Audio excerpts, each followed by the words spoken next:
Hey, salut à tous, on est aujourd'hui pour un nouvel Unbox Fix. Et oui, je suis cosplay, je l'avais déjà fait parce que c'était un défi de la communauté sur Twitch. Je l'avais fait avec Hisoka, bon celle-là j'espère qu'elle partira dans l'oubli, donc n'allez pas check la vidéo. Mais là en tout cas on s'est cosplay en Sukuna, je trouve que le perso le méritait bien, puis c'est plutôt simple à cosplay. Quand même acheter ce truc qui coûte une blinde, 75 balles.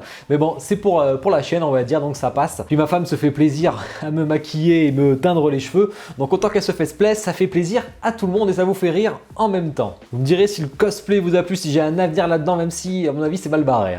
Bon allez, Sukuna de fruits artisans, on les connaît bien ceux-là. J'ai déjà unbox leur Netero, allez voir la vidéo, c'est une grosse mais grosse dinguerie. Et là on a Sukuna, leur deuxième statue qui est arrivée en... putain, c'était sorti début juin et vous voyez elle est déjà chez moi. Alors ship par avion, hein, c'est pour ça que je l'ai aussi vite, je vous le rappelle. Donc voilà, on va voir cette belle statue qui est la première statue officielle sur Sukuna et même sur Jujutsu Kaisen sortie, hein, je parle, hein. C'est pas la première en préco, mais c'est la première sortie.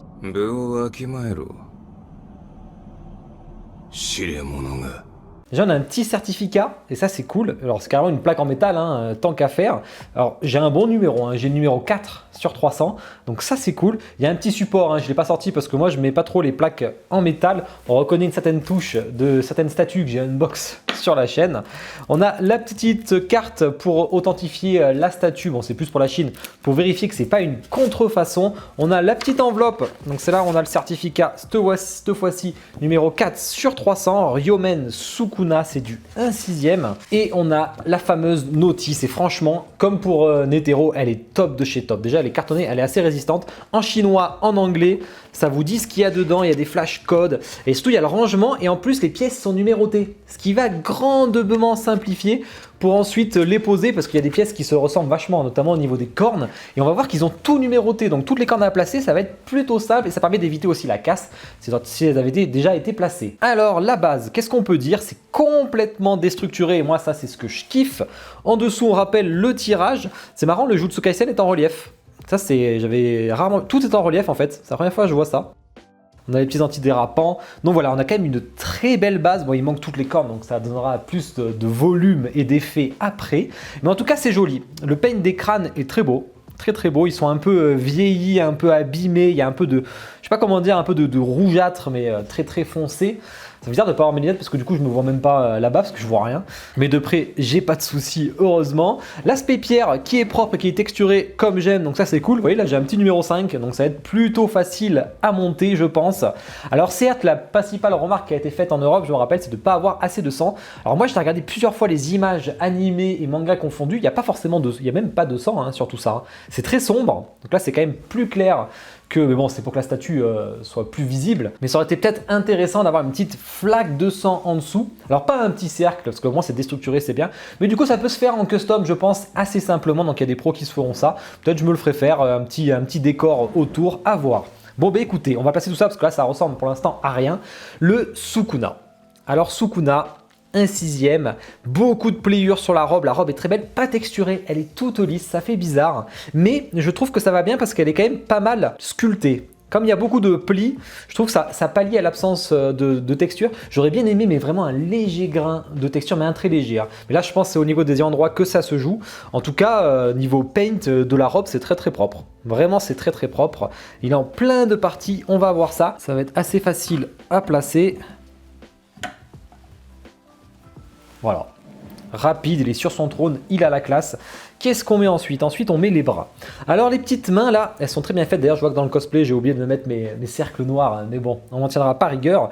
On a les ongles hein, qui sont assez pointus, mais qui sont sculptés et c'est propre. Hein. Vraiment, c'est propre parce que c'est petit, c'est fin. Les doigts sont très fins. Donc, vraiment, ça j'aime bien.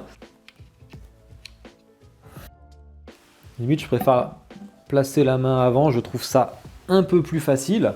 Ensuite, on a l'autre bras. Là, cette fois-ci, c'est pour sa pose de feignant. Un perso qui a la flemme, ça me correspond bien quand j'ai un peu la flemme. Et je crois que déjà, ah ben non, il manque quand même les petites chaussures.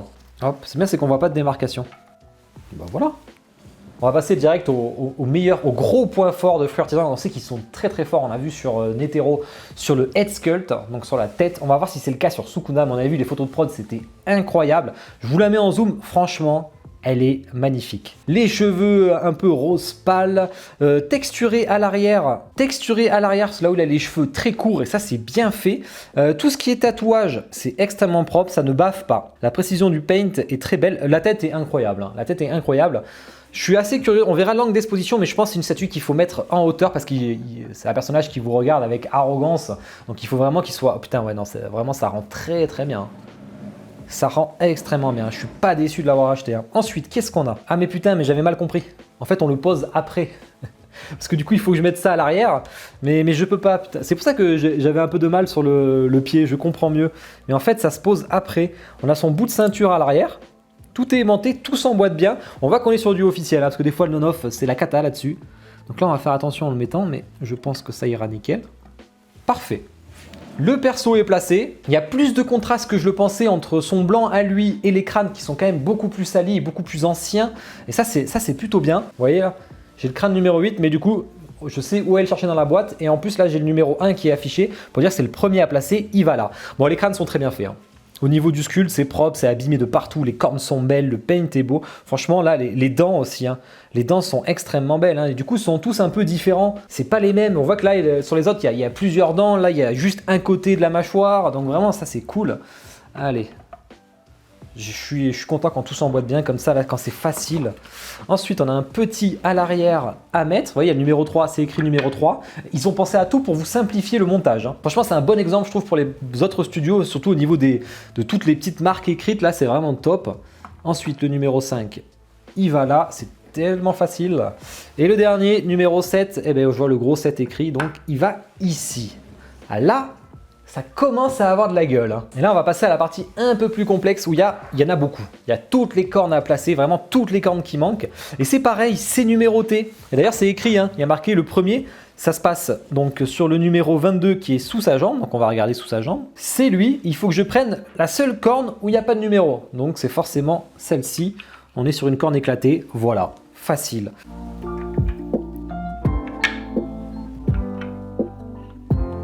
Putain, c'est bien fait ça, il prend appui en fait là-dessus. C'est marrant ça, vraiment il prend appui sur la corne. Et ça rentre pile pour le coup, hein. Ça c'est bien fait. Hein.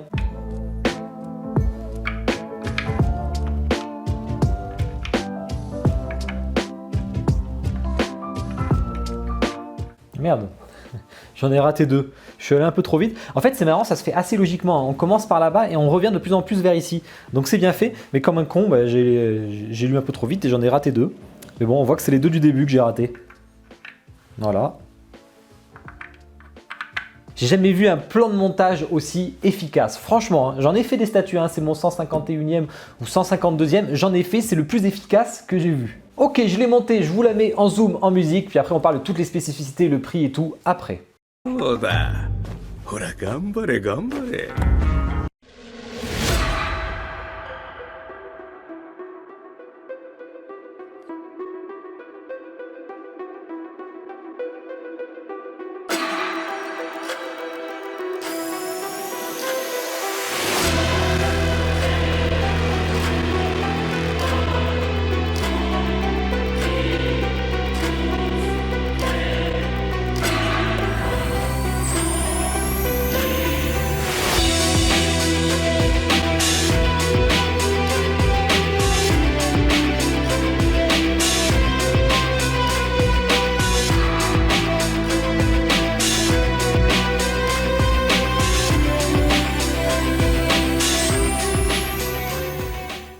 J'espère que le zoom musique vous a plu. Vous étonnez pas s'il y a un peu de rouge parce que j'ai mis des LED rouges en dessous. Je trouve que ça rend bien avec le perso. Hein. Vraiment, ça rend bien. Ça mérite de mettre quelques spots autour justement pour amener un peu de lumière un peu inquiétante, un peu malaisante sur le perso.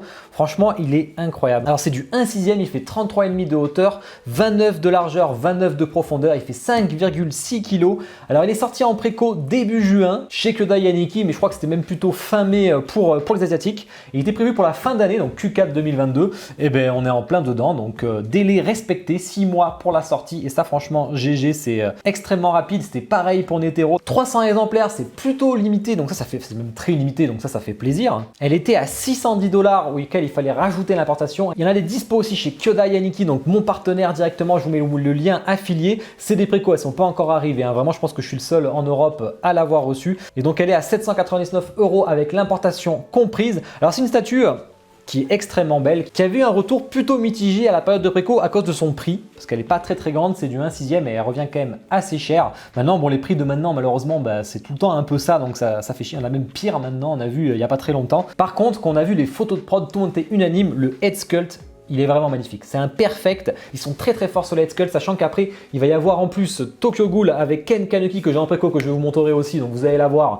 Elle a l'air incroyable de ouf. Après, il y a Madara qui était aussi, qui a l'air incroyable. Il y a le Ichigo que j'ai préco, qui est incroyable. Il y a Ulquiorra qui arrive. Il y a plein de choses qui arrivent chez eux. On sait que Gojo va être fait parce qu'il l'avait tease et Yuji Itadori. Donc je pense que Yuji, c'est peut-être la même chose que Sukuna à voir. Mais en tout cas, il y a Gojo qui était prévu aussi. Et ça fait plaisir. Point fort, point faible. Alors les points forts, pour moi, c'est la scène de la statue. Bon, c'est la scène, une scène iconique pour Sukuna, c'est ce qu'il fallait. Il vous regarde de haut, il est arrogant. Son visage, c'est le gros point fort de la statue. La dynamique de la scène est belle. Moi, j'aime bien. Il y a du volume, c'est déstructuré, tout c'est propre. Les textures sont propres, le paint est propre. Franchement, pour moi, c'est un sans faute. Au niveau des points faibles, juste j'aurais mis une petite mare de sang en dessous, pas sur les crânes, parce que je les ai pas vus comme ça dans l'animé, dans le manga, mais vraiment en dessous. Mais ça, va falloir rajouter peut-être du custom et le prix quand même qui était un peu cher malheureusement, parce que comme c'est une statue licence Asie, il faut l'importer, donc du coup, ça revient un peu plus cher. Mais vraiment, j'en reviens pas du head sculpt. Hein. Vraiment, on dirait que c'est moi, quoi. Non, je plaisante. Hein. Je ne ressemble pas du tout à Sukuna.